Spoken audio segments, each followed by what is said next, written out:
Hey YouTube, Chris here with Shiny New Gadgets.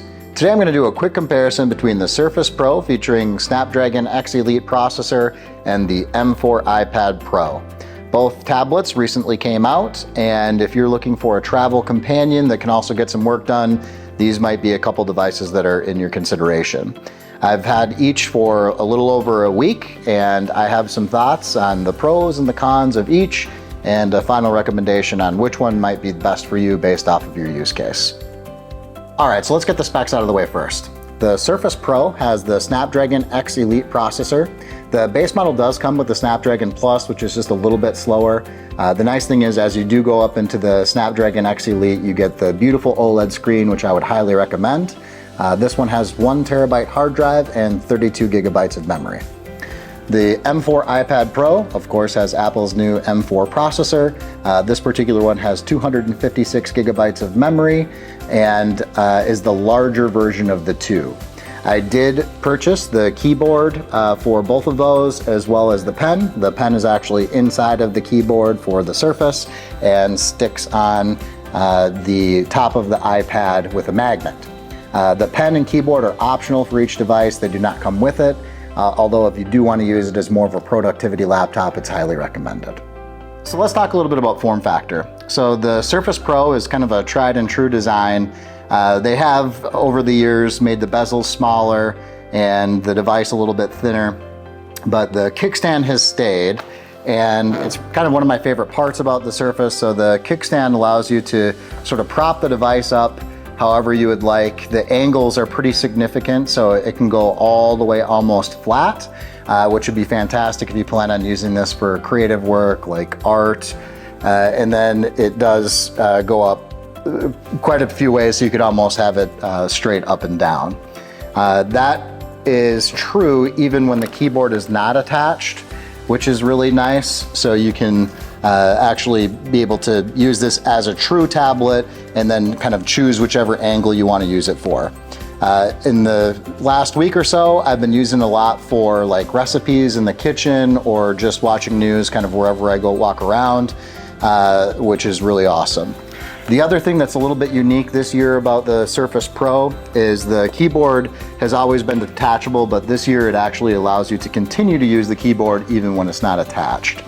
I did expect this to be a gimmick, but I gotta tell you, after I've used this device pretty extensively, being able to detach the keyboard and continue using it is proven to be pretty awesome. Not only for when I'm at work and using this as more of like a presentation device, but even when I'm, maybe in bed, I have this kind of propped up on the side with the keyboard in my lap, and just having it, continue to work while it's detached has proven pretty awesome. So the iPad is a little bit different in the sense that the ability to prop it up is based off of the actual keyboard. So when you detach this device and turn it into a tablet, you do lose the ability to have it propped. So you're either using this flat or you're propping it up against something else. The device does not work when it is not attached to the tablet. It uses these little pins here in order to connect to the device. It is charged directly from the iPad, so you don't have to charge the device separately. The same would be true for the Surface. Both of these devices this year do have haptic trackpads. They both feel very, very nice. The thing that's cool about a haptic trackpad is you don't have certain areas of the trackpad that don't respond well. So you're not actually pushing the trackpad down. It's just kind of giving you false feedback so that you know where you're pressing. I can't say that I like one a little bit more than the other in terms of the typing experience and the trackpad experience, but I can tell you that for sure the ability to detach the keyboard and continue using it is a really nice feature of the Surface. Additionally, the ability for the Surface to exist in tablet mode at whatever angle you want is unique and quite useful. The iPad is going to be a little bit more of a traditional tablet design where you're just going to end up having to set it up against something or like I said, use it flat. Okay, heat and battery life. So the Surface Pro does have a fan, all versions, even the base model. I don't ever really hear the fans come on, but they are there in case you're doing some heavy multitasking work or any heavier workloads. The fans might turn on a bit. I have not noticed any significant heat issues. Previous Surfaces were known to not be the greatest when it came to heat. They'd start to get pretty hot pretty fast. I also am getting fantastic battery life on this. So I would say 8 hours easy, as long as you're not doing anything real intensive, which is about 4 hours or twice as much more than we were getting with the previous Surface devices. Battery life and heat on the Surface Pro or the iPad OS is fantastic. You can probably get easy 10 hours or more depending on what you're doing. Now, of course, if you're editing videos or doing anything really power intensive, you'll see that battery life decline. I haven't had any issues with this thing heating up. So as far as that goes, both computers are fantastic. You know, the fact that I can just get so much more done faster on the Surface Pro maybe minimizes the impact of that slightly lower battery life that I'm getting out of it. Let's talk about performance. The Snapdragon X Elite in the Surface Pro is very fast. Apps open up right away. Interacting with the operating system is very snappy and fluid. The high refresh rate screen on here just makes it a joy to use. Whether you're using the touch screen, the trackpad built into the keyboard, or just a third-party mouse, you would not know that you weren't using a high-end laptop computer in terms of performance. This does have a fan inside of it. All versions do. I don't really ever hear the fan spin up. And as far as heat is concerned, it's very, very minimal. So previous Surface devices were known as getting hot pretty fast. I am not finding that with this generation. And I would say on an average use case, I can get about 8 hours plus using this device, unless I'm doing something a little bit more intensive, like trying to edit photos or videos. The iPad is similarly quick and fast. Apps open up right away. The challenge I think that myself and other folks that look at these devices closely will have is the previous iPads were already very fast. I own an M2 iPad Pro, and other than the screen being significantly better on these new generations of iPads, higher refresh rate OLED, I can't really tell the difference in performance. Now, I don't do much gaming or any at all, and I don't find tablet devices the greatest to edit videos or photos on. Those use cases probably would be a bigger beneficiary to the faster M4 processor in these, but they're already so fast that I'm not sure an average person would really be able to appreciate the difference. But we can't talk about performance without talking about operating systems.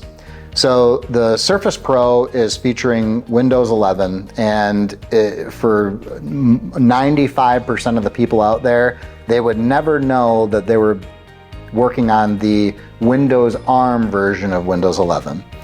You can't tell the difference in day-to-day use. So here we have a full-fledged computer that can also act as a tablet. The iPad is a little bit different. So this is running iPad OS, which for all intents and purposes is just a blown up version of iPhone OS. There are some unique features in iPad OS that make it a little bit more efficient to use for multitasking, like Stage Manager, which will allow you to open up multiple windows, kind of move things around a little bit better. But let's say that you have an email with several attachments. You need to pull out a couple of those attachments and forward the email on.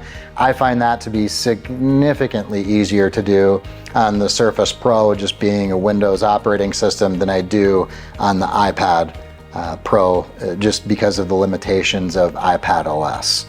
Now, if all you're doing is just browsing the internet and sending a few emails here and there, the iPad OS is just fine for that. But if you are trying to be a real productivity powerhouse, I would say that there really is no comparison between these two systems, with this one running a full-fledged operating system and this one, I'm not trying to be critical here, but kind of running a gimped version of a operating system with iPad OS. You'll just have a hard time being as productive on this as you can on the Surface Pro. Pricing. The Surface Pro that I purchased is the 32 gigabyte memory, 1 terabyte hard drive. This one does have the OLED screen on it, $2,000. The keyboard and pen, an additional $450 as a bundle. I probably could have gotten away without the pen.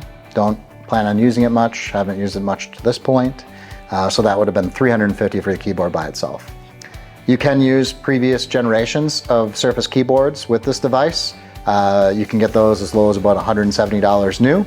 I do really appreciate the ability to detach the keyboard and continue using it. It makes that $350 for the keyboard itself a little bit easier to swallow.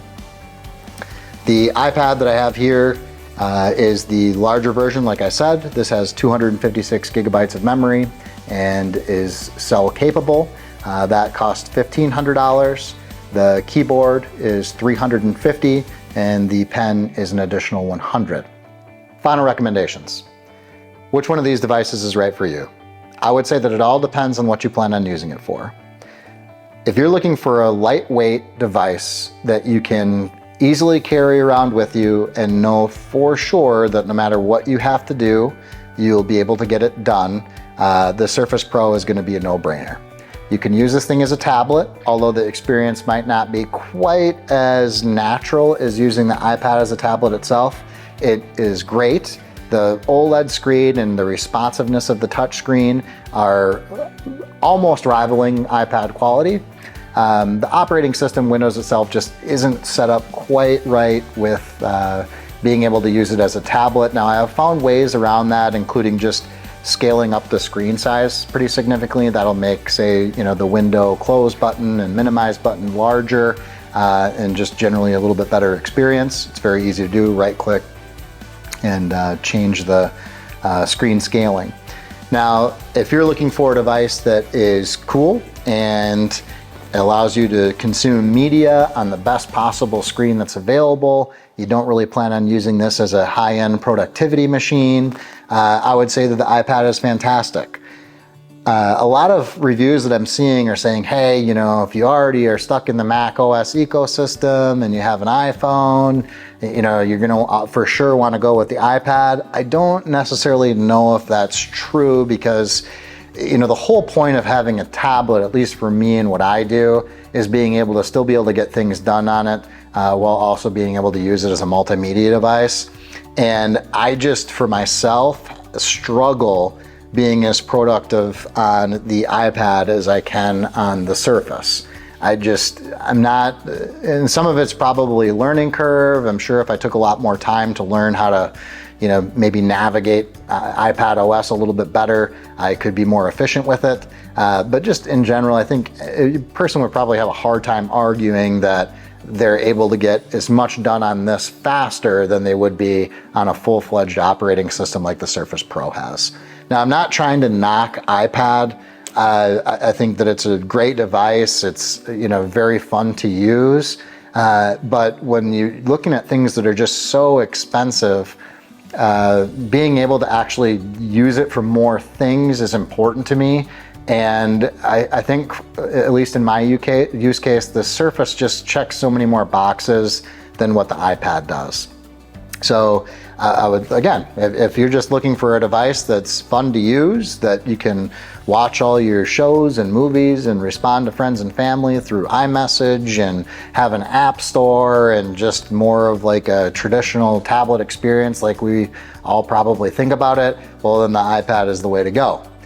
If you're wanting to get more things done and you need a computer to do that, well, the Surface doesn't really have a ton of compromises. You still get a tablet, you get a keyboard, you get a full-fledged operating system, you get great battery life, you don't have heat or fans that are blowing and distracting things. I mean, it's just a fantastic device. So if I had to choose one of these, it would be the Surface, even though I have an iPhone in my pocket right now.